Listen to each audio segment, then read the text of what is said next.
All right, let's talk about secession. So, I'm a pretty left wing individual, broadly speaking. I mean, I try to be a free thinker of sorts, but for the most part, I'm pretty progressive. I believe in universal health care, public affordable housing construction. I think our government needs to be doing more to address climate change. I'm also sort of what you would call culturally left wing. I'm pro choice, I'm pro LGBT, etc. Right? Um, so it might be weird to hear somebody like me on the left talking about an issue like secession because, for one thing, almost nobody talks about this issue in general. In any part of politics, almost no one is talking about secession. And when somebody says secession, they're pretty much immediately seen as a fringe lunatic right away. And I am a fringe lunatic, but I'm a good fringe lunatic that you can trust. No, the two main groups that you will hear talking about secession are radical free market libertarians who believe that we should be not just privatizing more and more of our government, but we should be bringing government down to a state level, from the state level to the local level, and from the local level all the way down to the individual level. They are individualists first and foremost, but they see localism or secession or anything like that as just kind of steps in the right direction. You know, they want small government, and a small country to them is just kind of on the back burner as like a potential thing you could do that would make the government smaller, right?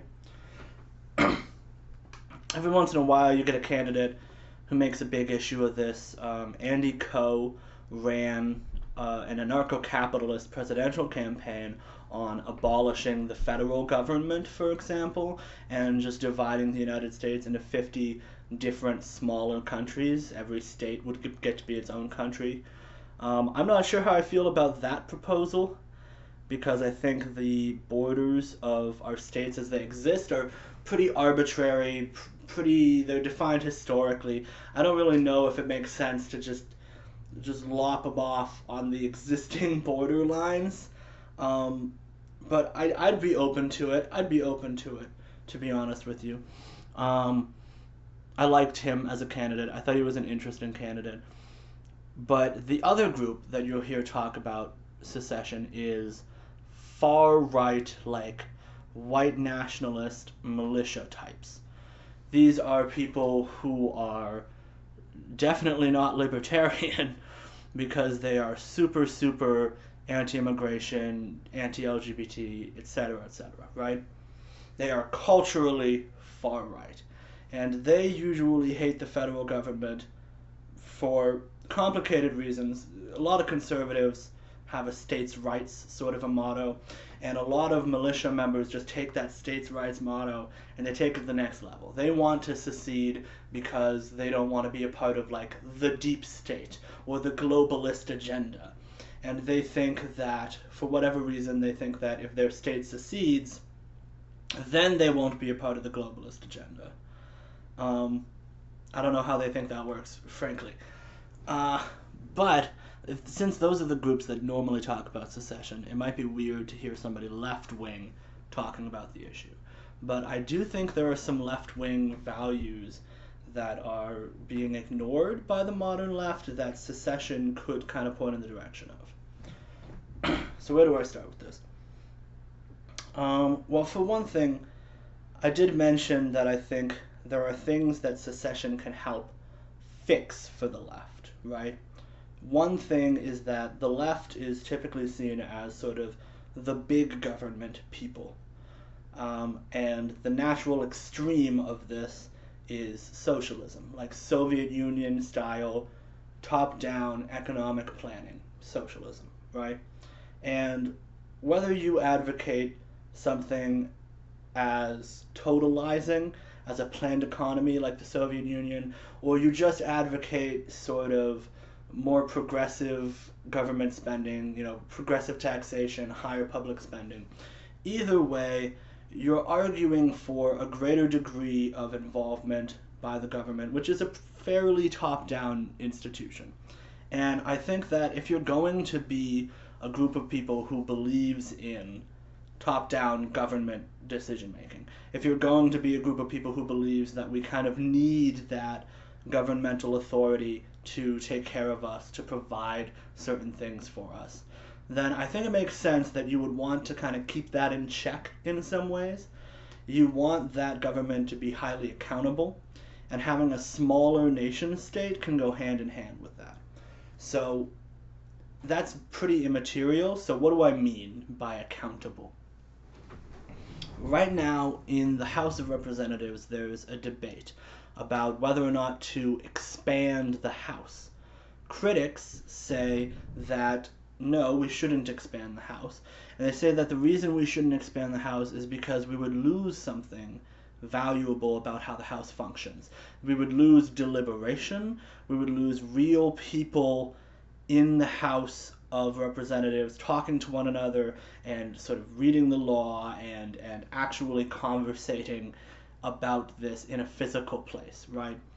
They don't want a system where a bunch of people vote for names on a piece of paper that they never talk to, and then the names on a piece of paper are representatives, then vote on bills on pieces of paper without ever necessarily having to hear much public discussion about them or hear much of their opposing views, right? They want a more human democracy, and that is what I advocate. I want a more human democracy, right? Proponents of expanding the House say that the benefits would be that every representative in the House, it would be more human, right? Because every representative would be representing fewer people. You think about the whole population of the United States, 300 million people, and the more people in the House, the fewer people every representative has to represent, right? So given that, having more people in the House means that every representative has fewer people they represent, so if you call your representative, you're more likely to have them actually answer and pick up and talk to you and care about you and your opinions. You know, they're more likely to be in touch with and really hearing from their constituents, which also probably makes them less corruptible. It means that they're spending less time getting opinions from lobbyists and, ALEC is the big one, the American Legislative Executive Council, which has a serious corrupting influence on state legislatures across the country. You can either be talking to lobbyists like that, or you can be talking to the people who voted for you. And right now, a lot of our politicians almost just don't have time to be talking to the people who voted for them, which is tragic. Smaller nation state, you get both, right? With a smaller nation state, you can have a smaller number of representatives in the room, and they can be representing a smaller number of people each. It really is that simple at the end of the day. I think that is the core reason why I advocate a smaller nation state, and in order to get a smaller nation state, somebody somewhere has to secede eventually. That's the only way it's going to happen, right? So I think that it would be more human. I think it would be more face-to-face. I think we would be focusing less on the written law, less on metrics from above, and I think we would be focusing more on actually talking to people and learning about the depth of their humanity and making policy based on what they actually want to see, what the citizens want to see, right? Now that's not very objective. None of that is very objective. That's all kind of vague and nebulous, right? So here's what I have to kind of make it objective. I have a couple of books here that are really great on the subject. So up top here, I've got The Small Nation Solution. This is really the best one. This is the book I would strongly suggest anybody who is left-leaning and wants to advocate some kind of a smaller nation state read. This book basically talks about the European social democracy model that so many leftists point to, right? Leftist might not be the right. Bernie Sanders, right? Bernie Sanders, Elizabeth Warren, progressive Democrats, any of these people, they point to these European social democracies and they say, look, my ideas aren't hypothetical. They're not pie in the sky. They're happening. They're real, right over the seas. You know, if you just go to Europe, they're already doing all of the things that I want to do. Those countries are doing it because they have small countries, because their people trust them more, they're held more accountable, and because of that, the politicians get away with higher levels of taxation, higher levels of social spending, and there's just a general social cohesion that leads to more communal politics. And that is why they get to be social democracies. This book divides up into categories the different countries to talk about, and some of the countries aren't even European countries. There are indigenous small nations, there are sort of eco-friendly small nations emerging in, I think it was Latin America, and there are European social democracies, and they've gone in different directions in terms of the details of how they operate as a country, but they're all very successful. Even though their policies are very different from one another, they're all doing very well. And John Bodley argues that the reason for that is because they're all small. They're all small, accountable countries that are capable of tailoring their policies to their citizens' desires and needs. And that has allowed them to be successful even though they're doing different things. So, very strong case there. And I think that provides a lot of objective, real-world evidence that what I'm talking about when I say that it would be more human is a real thing that would happen. You know what I mean? And then you've got the Vermont secessionist movement. This is a book called Secession by Thomas Naylor. It is one of the few books you'll find on secession that is not written from a right-wing perspective. As you can see, it is very small. It is a very, wow, it's very small. Look, there we go. There we go. It is a very easy read, a very light read, and you can pick it up pretty much anywhere, I think. And it argues that there's a lot of unity you can actually find between right-wing politics, left-wing politics. There are people who want the same things, right? We want a reduction in wasteful government spending, not government spending per se, but wasteful government spending.